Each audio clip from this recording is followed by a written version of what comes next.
Hi, how's it going?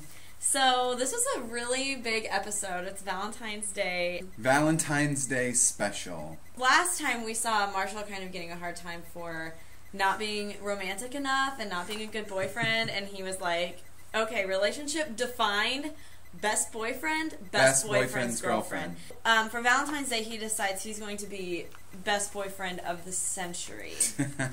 And hangs a huge giant heart outside the dormitory for Steph to find, which was really sweet. We saw the toe sucking this time. Yeah. Oh my god. At least I knew it was coming, so I could just be like, okay, I'm just going to plug my ears in. Number 157, your unshakable will to live. And I'm like, has Marshall maybe tried to smother her with a pillow at some point? I actually thought that was really sweet of Marshall to be a good boyfriend, even if it was, I mean, it was overboard and disgusting, but that's the kind of stuff Steph likes, so it made her happy. Mike wanted them to get their own room, and then he was just being mean as usual. But what I thought was funny that he's like, oh, wait, Mike, so you have a lame girlfriend, your brother is cooler than you, and you think everyone likes you, but they really hate you. And I'm like, I think you just described Marshall last season. I don't think Steph is lame, but it's kind of like, she's just kind of crazy. You know what I mean? So I thought that was really funny. And his brother's cooler than William, him. Yeah. And then he just always thinks that, like, he thinks everyone likes him, but no one does. Well, you've seen how many thumbs up he thinks he has on this show. He has a sort of a diluted sense of reality. Yeah.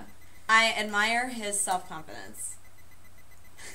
This was a rough day for Mike. Well, I think we saw him more depressed than in any other episode. Yeah. Saying things like, you know, he doesn't really fit in the floor anymore. When he tried to go visit the triple, like, they kind of kicked him out. Gopher was like, dude, don't you knock? But then he was like, oh, I'm totally kidding. And but it was really a joke. but then there's they a hint were like, of reality in everything. On the way out. We also need to consider the fact that Josh was being really mean to him, too. Yeah, well, you know, here's the thing. Last semester, Josh was all about Mike. And he just loved Mike. And he was always, like, when he was sick, he was taking care of him. And kind of always just there for Mike. Wanted to spend the entire winter break with him because he was worried about him. Yeah, and now he's kind of on this artist pilgrimage where he's like, I'm about discovering the truth and exposing it, so now he is strictly a documentarian. Like, Josh would have been really the person to be there for Mike. Absolutely. When everyone else is kind of caught up in their own thing. And he Mike was made like, that really clear. He was like, Josh, I really just need you to be a roommate right now. When he was like, I'm about to cry, and I don't, I almost cried. Let's talk about why you hate yourself. Why everyone hates you. Why I hate you. It's so terrible. These are things we need to think about every day. You deal with them. I love that. That was great. Gopher's kind of been pouting because he's in love with Abigail, and of course she's engaged, so he just kind of feels like he's given up on that. But then, and I was so excited about this because I totally called it earlier, and you said I was wrong. Right. Steph said that she read Abby's diary, and that she said it was an arranged marriage, which I predicted, and that she was really scared about it and unhappy about it, which I also predicted. Yeah, you did. And he wants to sing a song, so Shane is like, I'll play something on the piano and you can sing. And he mentioned something last episode. Danny's like, you can't play piano. Well, how did I get into college? And I was like, okay, how did Shane get into college? If he can't fill out, like, a bubble sheet, right? How did he take the SAT? That's and true. I'm just like, I don't get how you got into college. Well, he really meant it. Playing piano is how he got into college, because he just, like, magically pulls this huge keyboard out of nowhere, like, under a pile of clothes. That was hilarious. He has a full ride scholarship.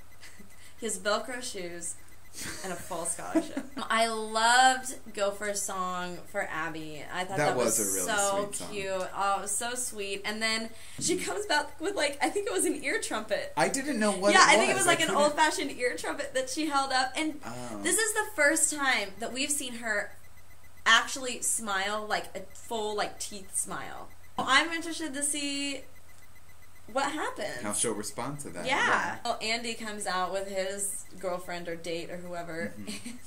Shane stops playing the song, and they're like, we're okay with you being straight. We just don't want to have to see it all the time.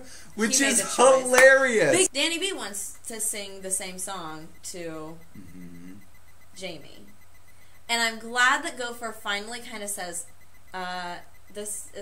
we're in different situations. Right. Like, just because He's I in would the do friend this. zone. Yeah. And this was funny, but it was actually a good point. Danny B's like, well, Abigail's engaged. And he's like, yeah, but at least I'm not her friend. That's a really good point. Which is a good point, because sometimes it's harder to be friends with someone and then, like, move that up to the next level than to, like, just not be friends with them at all and then to get romantically involved. So Danny B made a pressed flower book.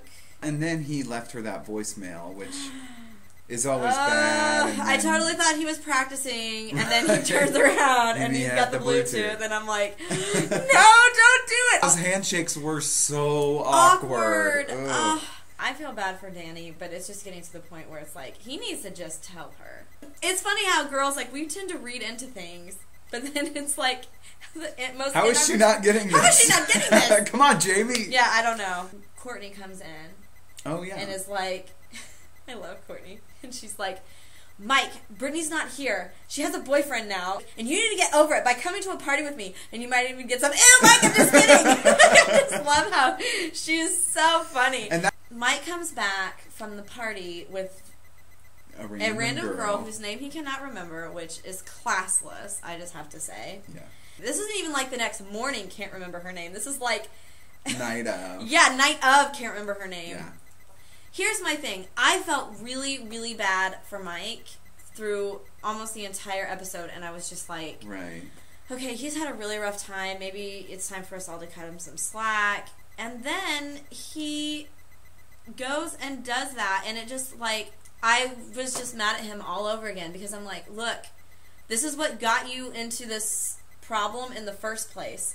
I don't think that it's really him to just hook up with somebody randomly without having... I think he would rather build a relationship with somebody, you know what I mean? He's not the one-night stand type of guy, and I think that's a really good point. Yeah, and so, like, I think that's why I've been so disappointed with him, because I keep expecting him to be that kind of person. Mm-hmm. We've seen twice now, the way that he handles things is, like, by getting drunk and then randomly hooking up with somebody that he obviously doesn't even know or doesn't really care about. Am I just disappointed with him because I know that he is not, this isn't who he really is and this is just how he's acting? Or should I just be like, look, I guess I was expecting too much out of him and I just shouldn't expect that from him. But if that's the case, I don't think that he deserves Brittany. Thumbs up, thumbs down? Thumbs up, thumbs down. I bet I can guess who your thumbs down is. I bet you can too.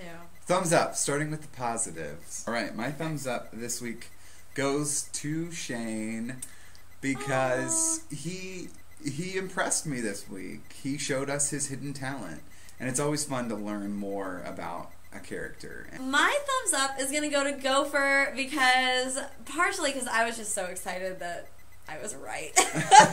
You were right. I was right. He really did something unique and romantic, and I loved the song. My thumbs down this week goes to Josh, because it really bothered me the way that he kind of just has given up on his roommate, and without cause, you know. It's like Mike hasn't done anything to him. Yeah. He just kind of said some really hurtful things to him on a day that's really difficult to kind of deal with that. And I don't think it's any surprise that my thumbs down is for Mike. I think I've been holding him to standards that maybe he doesn't want to be held to. So I just won't hold him to those standards, and maybe we'll see less thumbs down from me for Mike. My standards are still the same. I think he's got it in him. All right. Things to consider. Last week, of course, Marshall got a hard time for not being a good boyfriend. This week he's out to prove that he's going to be the boyfriend of the century. But, of course, by the end of the episode, after just one day, he was burnt out. She's like, I have my retainers in. Ugh, I'm tired. I have a headache. What do you think? Do you think that we're going to see more romantic involvement in PDA and progressive moving forward in Marshall and Steph's relationship?